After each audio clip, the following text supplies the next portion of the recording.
Next है concept of torque. Torque का दूसरा वर्ड भी है मूवमेंट ऑफ फोर्स, राइट। तो टॉर्क और कुछ भी नहीं है, ये एक फोर्स ही है जो टर्निंग इफेक्ट प्रोड्यूस करता है।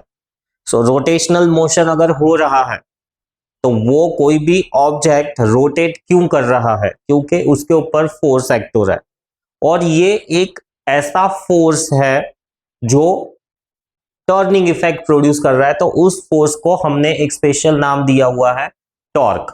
सो टॉर्क कहो या मूवमेंट ऑफ फोर्स कहो, तो that is the turning effect produced by the force, right, we call it as a torque. कहीं पे भी एंगुलर मोशन प्रोड्यूस करो, जैसे कि यहां पर हो रहा है, राइट, नट को खोलने की कोशिश करो तुम ये टूल से, तो एंगुलर मोशन होगा। तो यहां पर ये जो एंगुलर मोशन हो रहा है, तुम फोर्स लगा रहे हो और उस फोर्स की वजह से एंगुलर मोशन हो रहा है, उसको हम कहते हैं टॉर्क।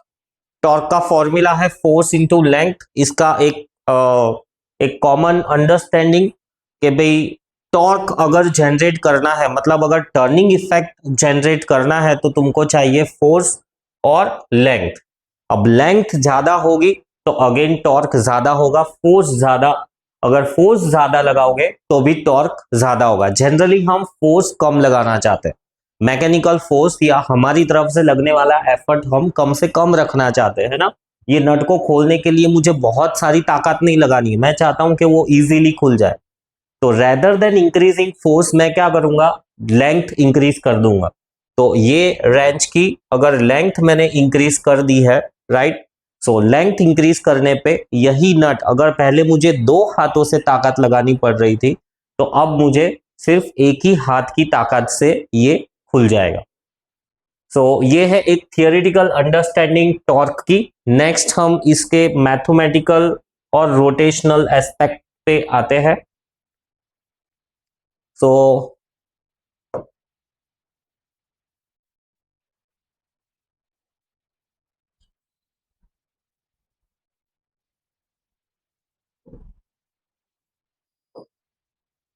फिर से ये एक और एग्जांपल है टॉर्क का, राइट। एक एप्लीकेशन के दरवाजा खोलना है, जैसा कि मैंने कहा कि फॉर्मूला को लेकर के, फॉर टॉर्क का फॉर्मूला है आर एफ साइन थीटा, है ना। तो हम फोर्स को कम से कम रखना चाहते हैं। अब फोर्स को कम से कम रखने के लिए तुम्हें डिस्टेंस बढ़ाना होगा। तो दरवाजा है तो उसको हम हैंडल से खोलेंगे तो लाइक बहुत इजीली वो खुल जाएगा कम फोर्स के साथ, क्योंकि परपेंडिकुलर डिस्टेंस ज्यादा है। बट अगर तुम उसको हिंजिस के पास से फोर्स लगा के खोलने की कोशिश करोगे, है ना, तो परपेंडिकुलर डिस्टेंस कम हो गया तो अल्टीमेटली तुम्हें फोर्स बहुत ज्यादा लगाना पड़ेगा। So torque given by formula है उसका आर एफ साइन थीटा, और it is a vector quantity. फिर इसको वेक्टर फॉर्मेट में लिखेंगे तो torque tau is given by r cross F.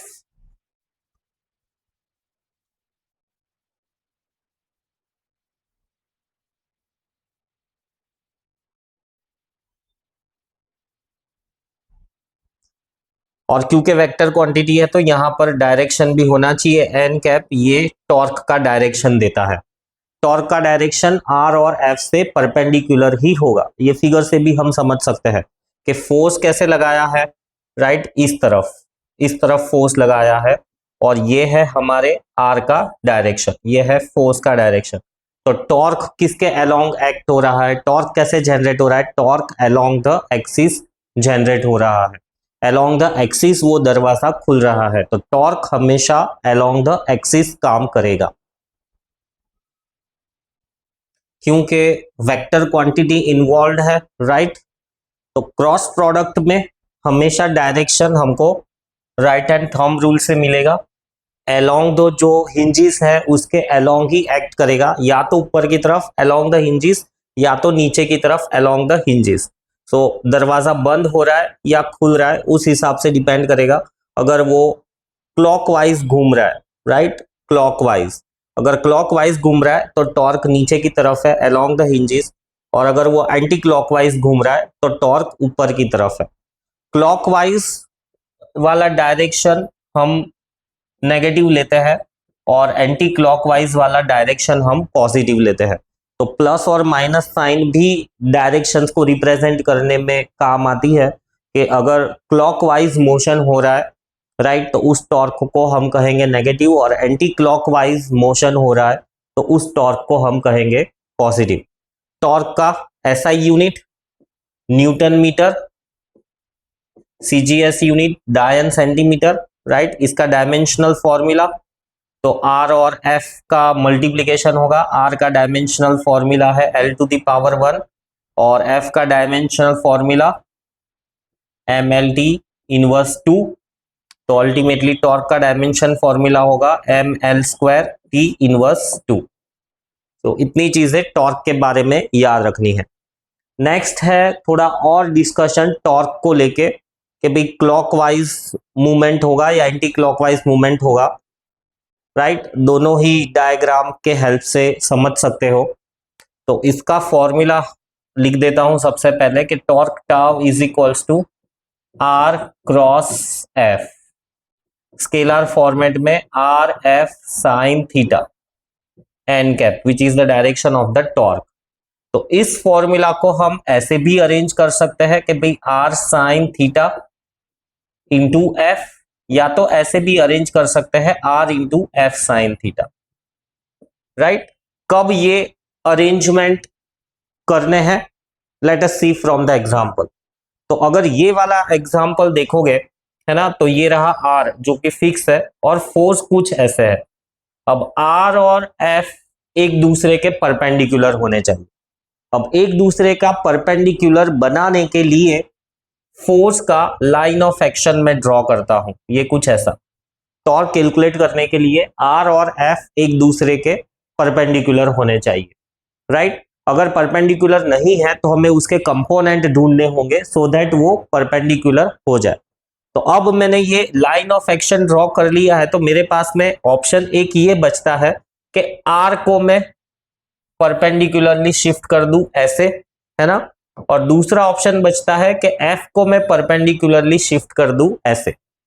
Theta मुझे पता है कि theta is between R and F, ये F राइट और ये R, ये वाला थीटा है। तो अगर मुझे R को परपेंडिकुलरली शिफ्ट करना है तो R का एक कंपोनेंट हो जाएगा ऐसा और दूसरा कंपोनेंट हो जाएगा ऐसे। थीटा के साथ वाला कंपोनेंट कॉस कंपोनेंट और थीटा के अगेंस्ट वाला कंपोनेंट साइन कंपोनेंट, तो R साइन थीटा। फोर्स को एज इट इज रहने दिया, R को मैंने स्प्लिट कर दिया, है ना, ये एक ऑप्शन है। दूसरा ऑप्शन है कि R को एज इट इज रहने दो, फोर्स को स्प्लिट कर दो। तो सेम वे अगर मैं फोर्स को स्प्लिट करूं तो हो जाएगा R एज इट इज है, F का इस तरफ और दूसरा कंपोनेंट हो जाएगा इस तरफ राइट। तो वर्टिकली अपोजिट ये वाला एंगल हो जाएगा थीटा, तो ये कंपोनेंट हो जाएगा F cos थीटा जो कि अलोंग R है, तो वो मुझे कोई टॉर्क नहीं देगा। ये वाला कंपोनेंट हो जाएगा F sin थीटा, तो F sin थीटा। तो या तो फोर्स को रिजॉल्व करो या तो R को रिजॉल्व करो। और दूसरी इंपॉर्टेंट चीज है थीटा। थीटा हमेशा होगा डायरेक्शन ऑफ F और डायरेक्शन ऑफ R के बीच का। थीटा को आइडेंटिफाई करना बहुत जरूरी है, मतलब कि जैसे कि ये डायरेक्शन अगर दिया हुआ है, जैसे कि यहां पर ये दिया हुआ है F, तो ये वाला थीटा नहीं लेना है, ये वाला थीटा नहीं लेना है। थीटा हमेशा R और F के डायरेक्शन की तरफ होगा। मतलब कि कुछ ऐसा कि भाई ये लेट्स से R है ना, और F का डायरेक्शन ऐसे है, तो ये F का हेड जिस डायरेक्शन में जा रहा है ना वहां पर थीटा लेना है, ये वाला थीटा नहीं लेना, नहीं तो आंसर गलत आएगा।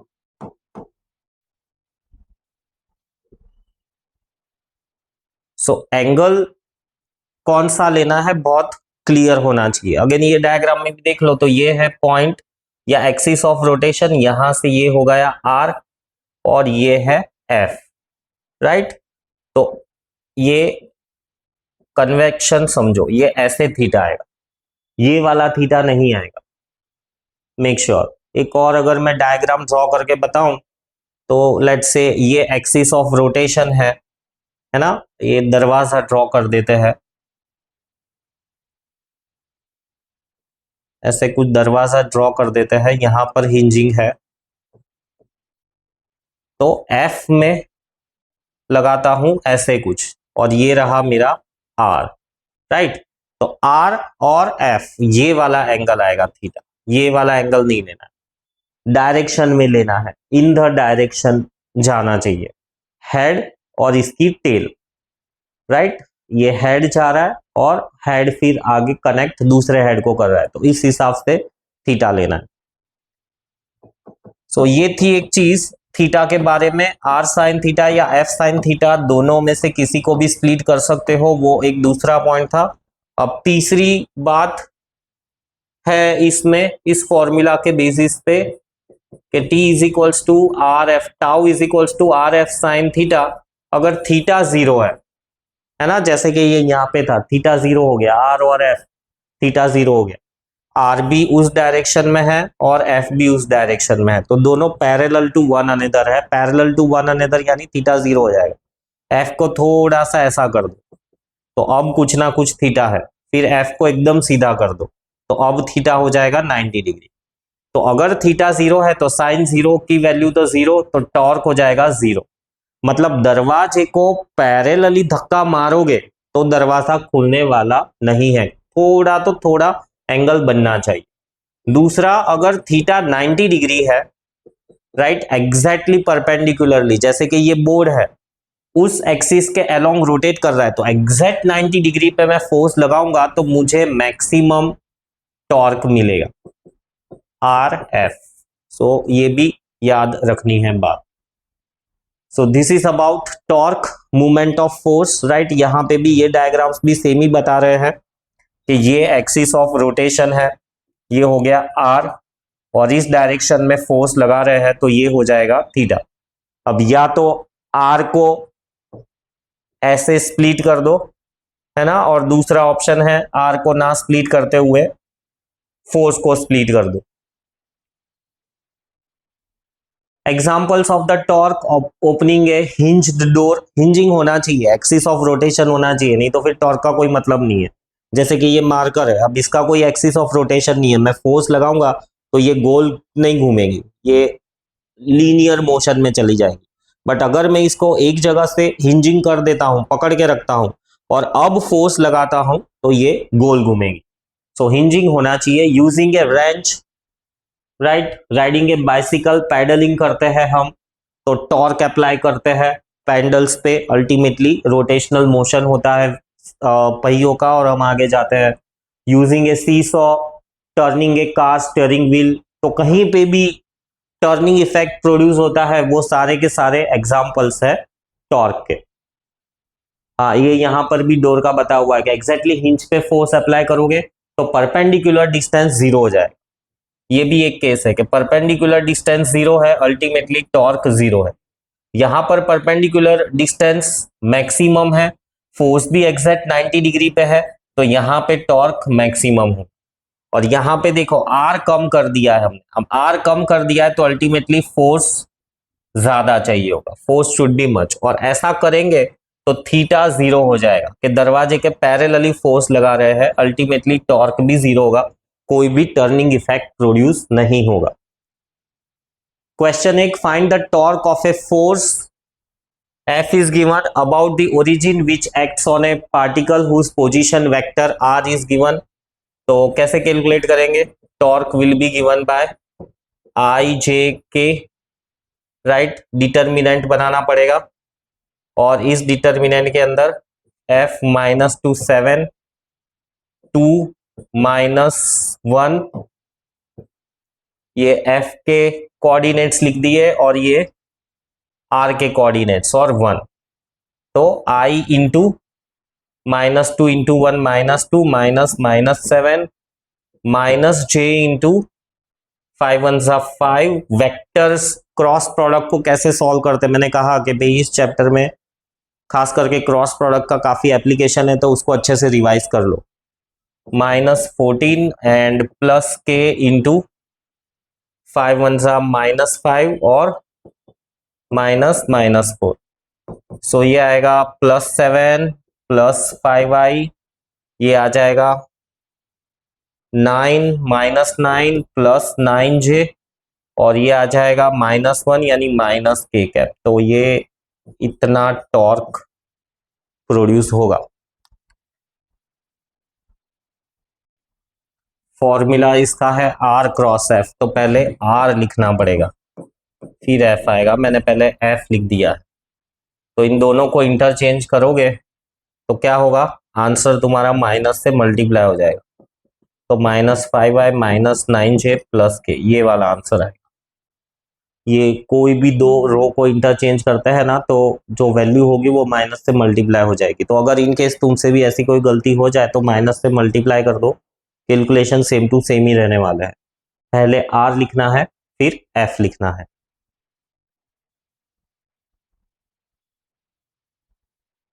नेक्स्ट है transverse and radial force. Simple है, जो भी फोर्स पोजीशन वेक्टर के डायरेक्शन में है उसको हम कहेंगे radial force, right. components of the force in the direction of the r we call it as a radial component of the force, और जो component r के perpendicular direction में है उसको हम कहेंगे transverse component of the force। तो torque हमेशा ट्रांसवर्स कंपोनेंट ही हमेशा टॉर्क प्रोड्यूस करेगा, radial component linear motion produce करेगा, radial component linear motion produce करेगा, और ट्रांसवर्स कंपोनेंट फोर्स का ट्रांसवर्स कंपोनेंट हमेशा टॉर्क प्रोड्यूस करता है। Power associated with the torque, तो लेट्स से अगर हमने दरवाजे को डी थीटा एंगल से घुमाया तो डी थीटा एंगल से घुमाने में वर्क डन कितना होगा, टाउ डी थीटा, है ना। लीनियर क्वांटिटीज में हम वर्क डन कैसे कैलकुलेट करते हैं, तो force into small amount of the displacement cost. Same way rotational में हम वर्क डन कैसे कैलकुलेट करते हैं, small amount of the work done is torque into small angular displacement D theta. इसको इंटीग्रेट करेंगे, लेट्स से उसको हम θ1 से θ2 पे घुमा रहे हैं, तो टोटल वर्क डन हो जाएगा टाउ, राइट, θ2 माइनस θ1। ये एक फॉर्मूला है। एडिशनली इसको ऐसे भी हम सॉल्व कर सकते हैं, ये वर्क डन हुआ, हमें पावर कैलकुलेट करना है, तो पावर कैलकुलेट करने के लिए power is nothing but rate of doing work, तो दोनों साइड डिवाइड बाय dt कर दो, ये हो जाएगा small amount of the power p will be equal to d theta by dt, क्या होता है एंगुलर वेलोसिटी ओमेगा, इसको इंटीग्रेट कर दो तो power will be tau into omega. Linear quantities में पावर कैसे मिलता है, फोर्स इंटू वेलोसिटी, है ना। इसको दोनों साइड से t से डिवाइड कर दो dt से, तो ds by dt is velocity और ये हो जाएगा पावर, तो power is equals to F. So linear में पावर मिलेगा फोर्स इंटू वेलोसिटी, एंगुलर में पावर मिलेगा p इंटू टी ओमेगा, और अगर यहाँ पे लिमिट्स रख दो ω1 टू ω2 तो मिलेगा ω2 माइनस ω1। लिमिट्स का मतलब यही है कि इनिशियल एंगुलर वेलोसिटी ये थी और फाइनल इनिशियली ये थी ω1 और फाइनली ω2 हो रही है, या तो फिर डायरेक्टली तुमको डिफरेंस दिया हुआ है तो ये वाला फॉर्मूला यूज कर लो। So this is about the power associated with the torque. Next है एंगुलर मोमेंटम। जैसे लीनियर मोशन में लीनियर मोमेंटम होता है, वैसे ही कोई चीज गोल गोल घूमती है तो it has got angular momentum, right. कोई भी चीज गोल गोल घूम रही है तो उसके पास एंगुलर मोमेंटम होगा। उस एंगुलर मोमेंटम का कैलकुलेशन कैसे करते हैं हम इसमें देखेंगे, right. So angular momentum given by L, denoted by L, उसका स्केलर फॉर्मूला हो जाएगा r p sine theta, n cap जो कि एंगुलर मोमेंटम का डायरेक्शन दिखाता है।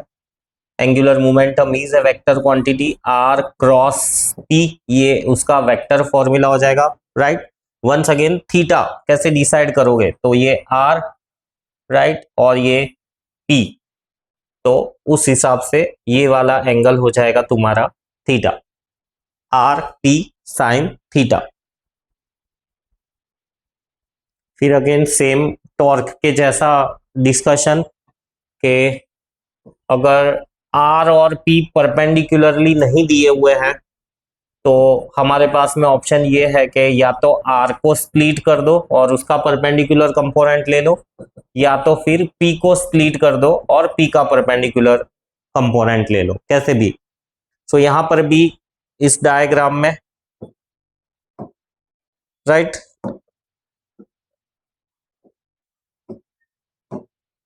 इस डायग्राम को भी इंस्पेक्ट करो तो जैसे कि ये आर दिया हुआ है राइट। अब सपोज P को स्प्लिट कर दोगे तो ये हो जाएगा P साइन थीटा, है ना। और दूसरा ऑप्शन है कि अगर P को स्प्लिट नहीं करना है, R को स्प्लिट करना है, तो P को एज इट इज रहने दो, ये रहा P, और R को ऐसे स्प्लिट कर दोगे तो ये वाला हो जाएगा R साइन थीटा। तो कैसे भी कैलकुलेट करो लो, angular momentum same to same ही मिलने वाला है। एंगुलर मोमेंटम का it's a vector quantity, direction again क्योंकि क्रॉस प्रोडक्ट इन्वॉल्व है तो स्क्रू रूल से ही हमको डायरेक्शन मिलेगा राइट। अगर क्लॉकवाइज घूम रहा है तो पॉजिटिव, एंटी क्लॉकवाइज घूम रहा है, सॉरी क्लॉकवाइज घूम रहा है तो नेगेटिव, एंटी क्लॉकवाइज घूम रहा है तो एल का वैल्यू पॉजिटिव आएगा।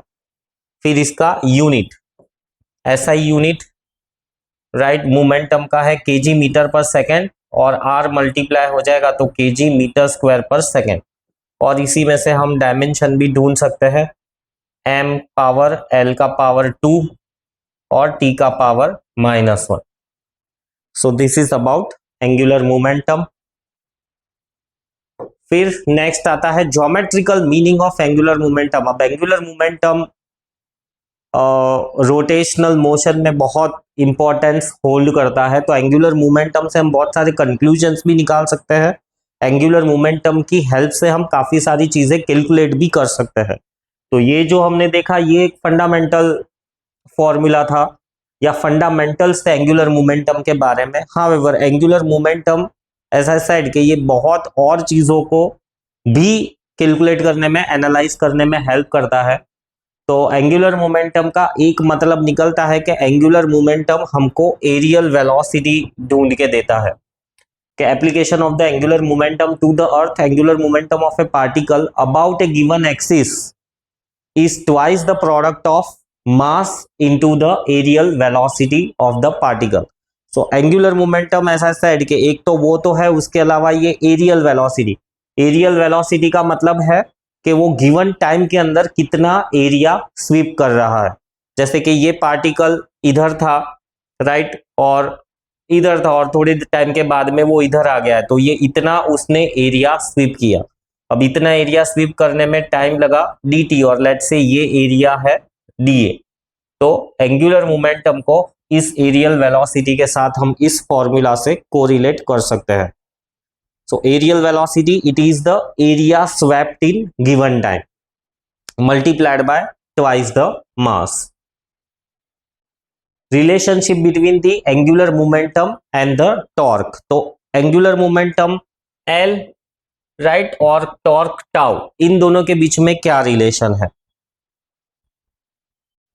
सो रिलेशन ढूंढने के लिए स्टार्ट करते हैं एंगुलर मोमेंटम के फॉर्मूला से। Angular momentum is given by r cross p, differentiate करते हैं dl by dt, differentiating with respect to time, तो dr by dt cross p plus p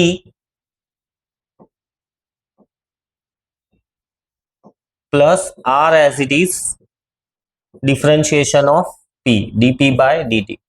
अब dr बाय dt तो मुझको पता है वेलोसिटी है ना। वेलोसिटी और मोमेंटम दोनों तो सेम ही डायरेक्शन में होते हैं लीनियर क्वांटिटीज के टर्म में। जिस डायरेक्शन में मोमेंटम है उसी डायरेक्शन में वेलोसिटी होती है फॉर श्योर। तो ये हो जाएगा 0। Ultimately dl by dt will be equal to r cross, और dp बाय dt क्या होता है, rate of change of momentum, Newton second law, it is force. और r क्रॉस f क्या होता है, it is r cross f is torque. तो torque is equals to rate of change of angular momentum. ये कुछ ऐसा ही है कि force is equals to rate of change of linear momentum. So linear के टर्म्स में ये और रोटेशनल के टर्म्स में ये। अगर तुम टॉर्क अप्लाई करोगे, मतलब पहिए को फोर्स लगा रहे हो, टॉर्क दे रहे हो, फोर्स लगा रहे हो यानी टॉर्क दे रहे हो, क्योंकि पहिया ऑलरेडी हिंज्ड है, तो तुम ऐसा कह दो कि फोर्स लगा रहा हूं या ऐसा कह दो कि टॉर्क लगा रहा हूं। तो टॉर्क लगाओगे तो उसका एंगुलर मोमेंटम चेंज होगा ही होगा।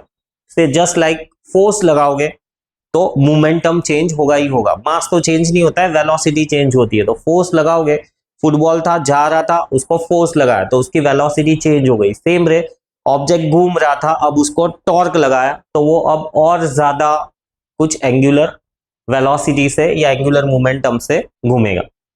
एक और चीज यहां पर एंगुलर मोमेंटम का जो फॉर्मूला है आर पी साइन थीटा, है ना, इसको हम ऐसे भी लिख सकते हैं मोमेंटम की जगह पे। और लेट अस से कि भाई थीटा 90 डिग्री है तो टेम्पररी हम थीटा को इग्नोर कर देते हैं, राइट। तो आर टी, अब मोमेंटम का फॉर्मूला सब्स्टिट्यूट कर दो तो ये एंगुलर का एक और फॉर्मूला आ गया आर एम वी या एम वी आर। वी की जगह पे ओमेगा सब्स्टिट्यूट कर दोगे, राइट, तो v is equals to r omega, तो एम आर स्क्वायर ओमेगा, ये एक दूसरा फॉर्मूला है एंगुलर मोमेंटम का। सो इस तरह से इंटर कन्वर्जन्स भी पॉसिबल है। नेक्स्ट इक्विलिब्रियम, और ये कुछ टॉपिक्स है जो हम नेक्स्ट क्लास में देखेंगे, बट यहां तक सारा ये रोटेशनल क्वांटिटीज जो है उसके बारे में डिस्कशन हुआ है।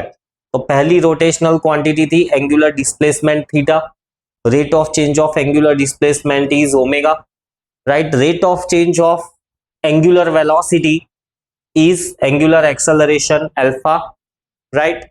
फिर एंगुलर एक्सेलरेशन को चेंज करना है तो हमें फोर्स लगाना पड़ेगा, और एंगुलर एक्सेलरेशन को चेंज करने वाले फोर्स को हम कहते हैं टॉर्क। और इन सब से रिलेटेड एक और क्वांटिटी है angular velocity, angular momentum L. तो इन क्वांटिटीज के फॉर्मूला, राइट, और उनका मतलब बहुत अच्छे से समझ लो। Angular displacement, angular velocity, angular acceleration, और एंगुलर मोशन प्रोड्यूस करने के लिए हमें चाहिए टॉर्क।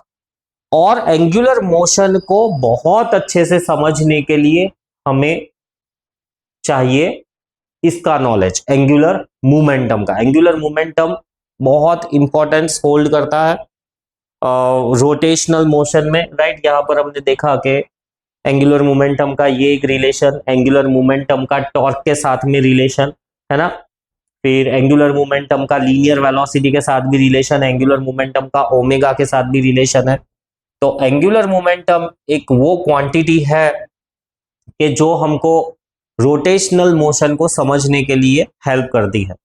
नेक्स्ट क्लास में है इक्विलिब्रियम है, फिर मूवमेंट ऑफ ये है